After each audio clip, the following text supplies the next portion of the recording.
Alors, nous sommes aujourd'hui le 22 juillet 2015 et je voudrais témoigner de quelque chose dans l'espoir d'encourager humblement tous ceux que ce témoignage-là pourrait aider. Il m'est arrivé il y a un peu plus d'un an quelque chose qui pour moi a été riche en enseignements et je pense que ça fait longtemps que je vois ce type de situation sous mes yeux. Et que nous les vivons peut-être très souvent et que très souvent en fait Dieu nous bénit et nous protège de beaucoup de choses, mais que nous n'en prenons pas conscience. Et je me dis, mais je vais parler ici de ce cas dans l'espoir que ça aide tous ceux que cela pourra bien aider. Il y a environ un an, peut-être un petit peu plus d'un an, je me rappelle avoir dû m'être retrouvée dans une salle d'attente, dans une banque, et pendant que j'étais dans la salle d'attente à attendre qu'on me reçoive en rendez-vous, une autre cliente de la banque est venue demander si elle pouvait rencontrer un des conseillers financiers avec qui elle avait rendez-vous. Et c'est vrai que le conseiller avec qui elle avait rendez-vous, c'était une femme on lui a répondu qu'elle venait tout juste de s'en aller. Et, et je l'entends qui dit au monsieur qui l'accueille et qui lui répond, mais comment est-ce qu'elle a pu s'en aller alors qu'elle savait qu'elle avait rendez-vous? Comment est-ce qu'elle a pu s'en aller alors qu'elle savait qu'elle avait rendez-vous avec moi et qu'en l'occurrence...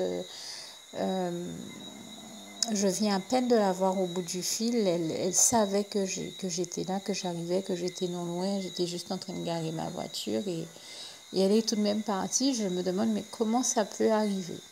Eh bien, moi, si je peux me permettre de dire quelque chose dans ce type de situation-là, il s'agit de ne surtout pas s'énerver parce que je crois qu'il y a beaucoup de personnes que ça pourrait mettre hors d'elles-mêmes en se disant mais comment j'ai dit à cette personne que j'arrive, que je suis juste en train de garer, que je suis tout près, je suis juste à une rue d'ici ou à voilà, quelques voitures d'ici. Et pourtant, la personne sait que je suis en train d'arriver, que j'ai rendez-vous avec elle et la personne s'en va. Eh bien, quand ça arrive, je vous assure, ne perdez jamais de vue qu'il ne faut jamais blâmer une contrariété et qu'en l'occurrence, ce qui peut paraître être une contrariété, très souvent peut être tout simplement quelque chose dont Dieu est en train de nous protéger. Et moi, je lui rends grâce et gloire.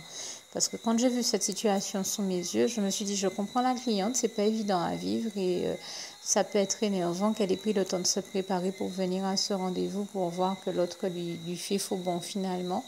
Mais en l'occurrence, j'ai surtout compris que Dieu était en train de protéger. Alors, bien entendu, dans cette situation-là, on ne sait pas qui des deux Dieu protège réellement, si ce n'est les deux, de toute manière, et toute la gloire revient à Dieu qui agit toujours pour le plus grand bien de tous et qui fait toujours au mieux pour que chacun de nous vivions ce qu'il y a de mieux à vivre. Mais je sais en tout cas que moi je comprends que dans cette situation, Dieu était en train de protéger l'une de ces deux personnes, sinon les deux personnes, d'une rencontre qui n'aurait pas été la bonne. Et je lui en rends grâce et gloire parce que je sais que l'une des deux venait dans la dynamique d'entraîner l'autre dans quelque chose que je comprends aurait certainement été malsain pour l'autre. Et, euh, et bien entendu, on ne sait pas dans quelle dynamique l'autre elle-même était. Est-ce que c'était pour fuir cette situation? Est-ce qu'elle avait analysé la situation et qu'elle a choisi de s'en aller pour partir, pour fuir la situation? Je ne sais pas. En tout cas, je ne sais même pas des deux. Moi, je sais que je pèse mes mots. C'est-à-dire que je ne sais pas des deux laquelle était réellement dans une bonne dynamique, une dynamique saine avec l'autre et laquelle était vraiment dans une dynamique malsaine. Je suppose que c'est celle qui venait, qui ne venait pas dans une bonne dynamique, mais en tout cas, je rends grâce et gloire à Dieu qui, dans ce type de situation, comme dans tout autre, nous protège toujours de toute mauvaise relation, toute mauvaise rencontre et de tout ce qui pourrait s'avérer être mauvais, néfaste ou dangereux pour nous, et qui fait toujours au mieux pour chacun de nous afin que nous ayons à vivre ce qu'il y a de meilleur. Je le rappelle encore ici, Dieu est le meilleur, il fait tout pour que nous fassions l'expérimentation du meilleur et pour que nous expérimentions le véritable bonheur et que nous expérimentions le meilleur par son unique grâce, et toute la gloire revient à Dieu, à Jésus, à son Saint-Esprit, que je voulais ici, que je remercie ici et que je glorifie encore ici. Toute la gloire revient à Dieu, à Jésus, à son Saint-Esprit pour toutes ces situations dont il nous protège de tout ce dont nous avons besoin de l'être, et toute la gloire lui en revient. Alors, ça peut paraître anodin que je n'ai pas donné plus de détails sur la situation dont je parle. Quand je dis, on sentait que l'une venait dans une dynamique qui était malsaine et donc qui n'était pas la bonne. Bien sûr, on comprend que je parle de la cliente qui arrivait, mais franchement, dans leur situation à toutes les deux, je ne sais pas laquelle était la plus mal intentionnée. C'est ça que j'ai voulu dire. J'étais au milieu des deux, je connais ces deux personnes-là, sans que ce soit pour autant personnel. Je sais un peu dans quelle dynamique chacune d'entre elles est, et j'étais assise là à observer ce spectacle-là sous mes yeux. J'ai compris en tout cas que leur rencontre n'aurait pas été de Dieu et qu'elle aurait été néfaste, et je rends grâce et gloire à Dieu qui a protégé non seulement ces deux personnes-là, mais certainement toutes celles que ça aurait pu impacter de manière négative. Il a fait en sorte que ces deux personnes-là ne se rencontrent pas, précisément pour que nous restions dans une dynamique la meilleure et la plus positive que ce soit.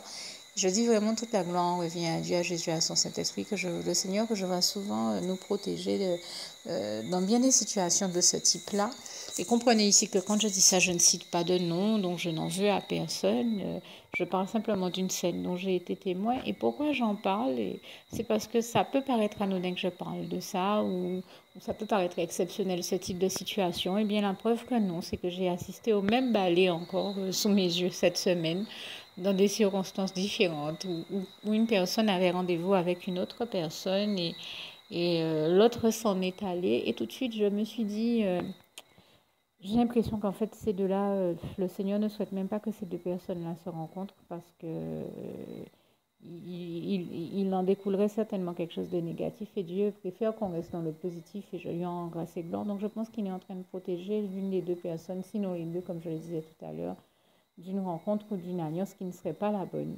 Et je rends grâce et gloire à Dieu, donc qui nous protège et qui nous qui nous bénit en nous évitant toujours toute rencontre, toute alliance ou tout événement qui ne serait pas les bons dans nos vies.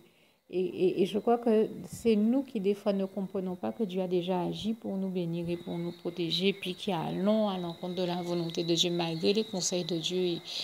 Et ce qu'il nous montre, il nous montre quand quelque chose n'est pas bon pour nous et qu'il est en train de nous en protéger. Des fois, c'est nous qui ne nous en rendons pas compte.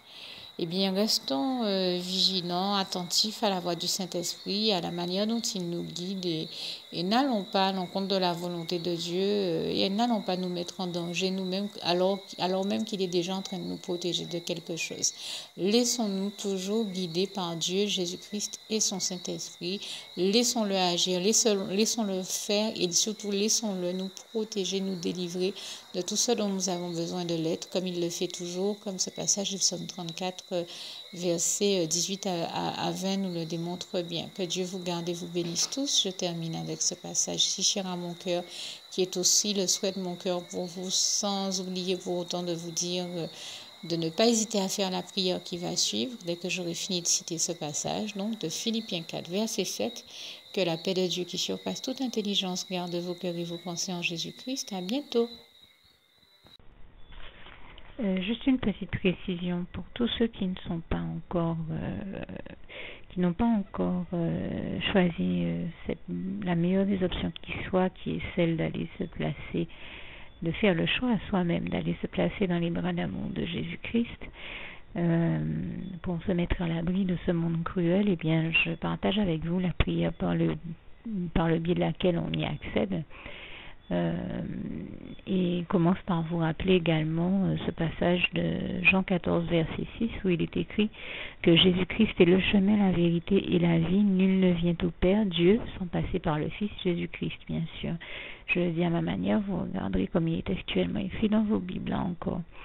Et donc, n'hésitez pas à ouvrir vos cœurs à Dieu, à Jésus, à son Saint-Esprit, à être sincère avec lui et à lui adresser la prière qui suit, à lui dire tout simplement: Éternel mon Dieu, Seigneur Jésus-Christ, moi, un tel, vous dites votre nom et votre prénom, je t'accepte aujourd'hui comme mon sauveur personnel, le seul maître et roi de ma vie.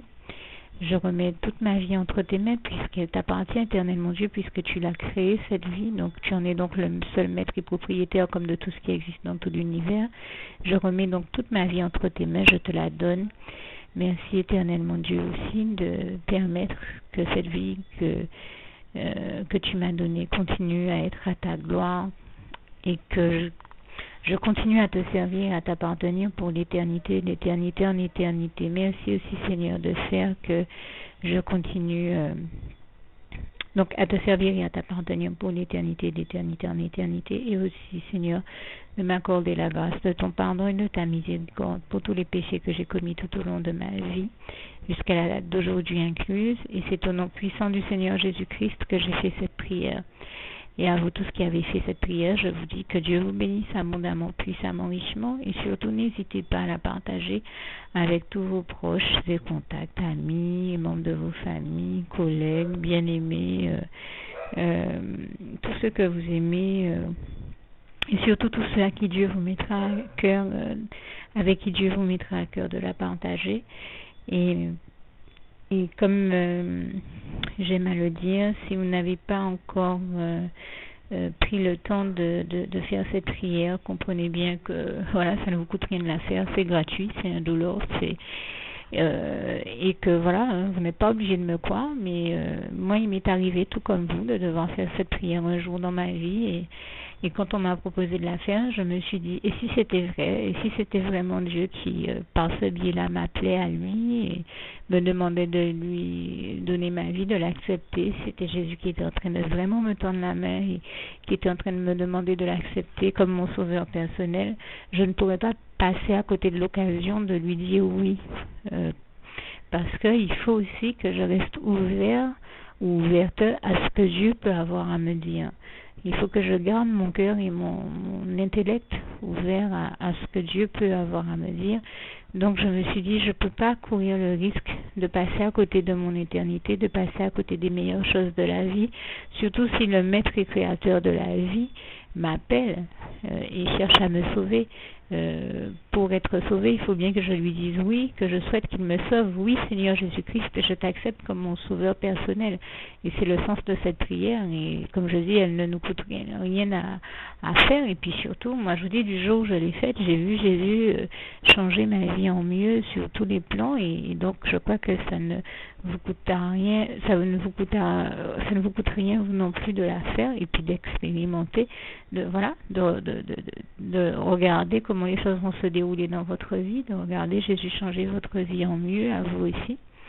Et voilà, d'en faire l'expérience. Et pour en faire l'expérience, il faut commencer par faire cette prière. Donc si vous ne l'avez pas encore dite, réembobinez tout simplement cette vidéo ou ce document si vous préférez, réécoutez-le et dites avec moi la prière que vous m'avez entendu mentionner.